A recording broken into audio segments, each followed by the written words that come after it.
The Sack of Delhi, 1398. Timur's invasion and the bloody fall of the Delhi Sultanate. A shocking beginning. On 17 December 1398, a great tragedy befell Delhi, the glorious heart of the Delhi Sultanate. Once a jewel of Asian civilization, the city became the stage for the arrival of the legendary conqueror Timur, founder of the Timurid Empire, bringing terror and destruction in his wake. His opponent was Nasir-ud-Din Mahmud Shah Tughlaq, the Sultan of Delhi, determined to defend his throne. But their encounter would end not in an honorable victory, but in devastation that forever changed Delhi's fate. For Timur, this was not a campaign to rule new lands, but an expedition to plunder wealth. India, famed for its abundance of gold, jewels, spices, and silk, was an irresistible target. Yet Delhi had a fearsome secret weapon: war elephants armed with poison-tipped tusks and clad in iron armor. The problem? Timur was a master strategist who knew exactly how to turn that strength into a fatal weakness. Background: Timur's rise and Delhi's division. Born in 1336 in Transoxania, modern-day Uzbekistan, Timur seized control of Samarkand in 1770, making it the heart of his empire. He spent almost his entire life at war, defeating kingdom after kingdom, from Persia to Mesopotamia and across the Caucasus. Meanwhile, the Delhi Sultanate was in deep trouble. The Tughlaq dynasty, then in power, was torn apart by internal strife. Since the death of Sultan Firuz Shah Tughlaq, two relatives claimed the throne. Nasir-ud-Din Mahmud Shah Tughlaq, ruling from Delhi. Nasir-ud-Din Nusrat Shah Tughlaq, ruling from Firozabad, just a few miles away. This division crippled Delhi's ability to coordinate its defense. For Timur, it was an open invitation. He knew India was rich beyond imagination, but lacked the unity to protect itself. Preparing for the invasion, 90,000 troops march on India. In September 1398, Timur set his sights on India, assembling a massive force of over 90,000 cavalry, hardened veterans of countless brutal campaigns across Central Asia. On September 30, 1398, he crossed the Indus River and took the city of Tolumba, plundering it completely and slaughtering its inhabitants, a deliberate tactic to spread terror ahead of him. In October, he seized Multan with ease.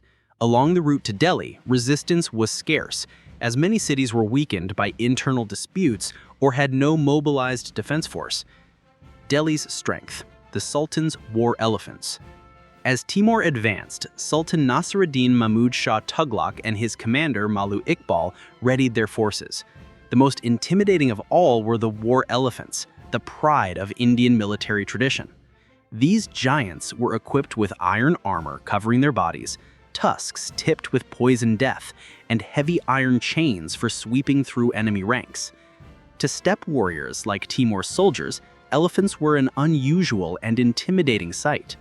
But Timur quickly began devising a plan to turn these mighty beasts against their own masters.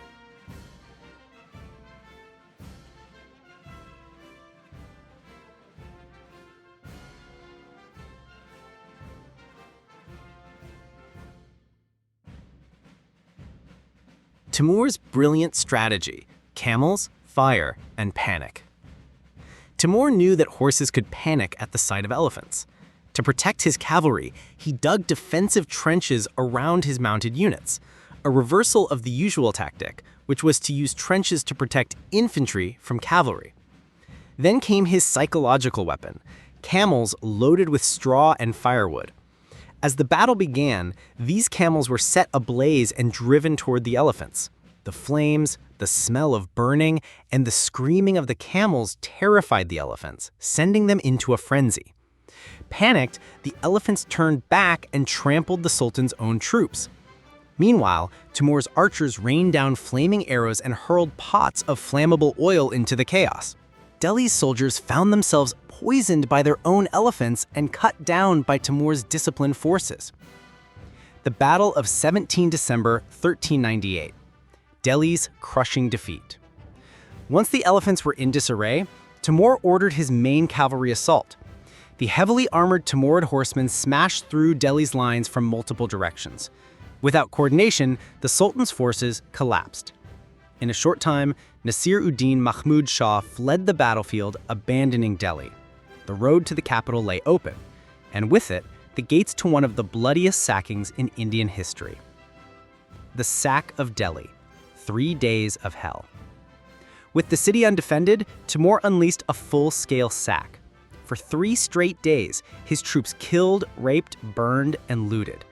Contemporary accounts claim that tens of thousands of Delhi citizens were massacred and hundreds of thousands were enslaved. Temples, mosques, and palaces were stripped bare. Gems, gold, silver, and silk were sent to Samarkand. The streets ran with blood and the air filled with the stench of death. Birds of prey circled overhead, feeding on the countless corpses left unburied. The rebellion and Timur's ruthless response.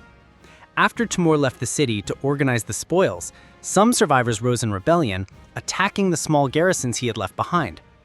Timur's response was merciless. He ordered a mass execution of all involved, men, women, and children alike. By the time the slaughter ended, Delhi, once a thriving center of culture and commerce, was reduced to ashes and memories. Long-term consequences. 1. Economic and population collapse. Delhi took decades to recover. Its population plummeted, trade routes broke down, and many territories stopped paying tribute to the Sultanate. 2. Fall of the Tughlaq dynasty. The Tughlaqs lost their prestige, accelerating their downfall. 3. Enrichment of Samarkand. Delhi's treasures funded Timur's grand architectural projects, turning Samarkand into one of the most magnificent cities of the medieval world. 4. The legacy of terror. The sack of Delhi in 1398 was not just a military event, it was a human catastrophe. Timur's cunning strategy turned the Sultan's mighty elephants into weapons of self-destruction, and his victory opened the gates to one of the bloodiest plunders in Indian history. This story serves as a grim reminder that internal division invites destruction, and that the glory of a great city can vanish in just a few days when faced with a conqueror as cunning and ruthless as Timur.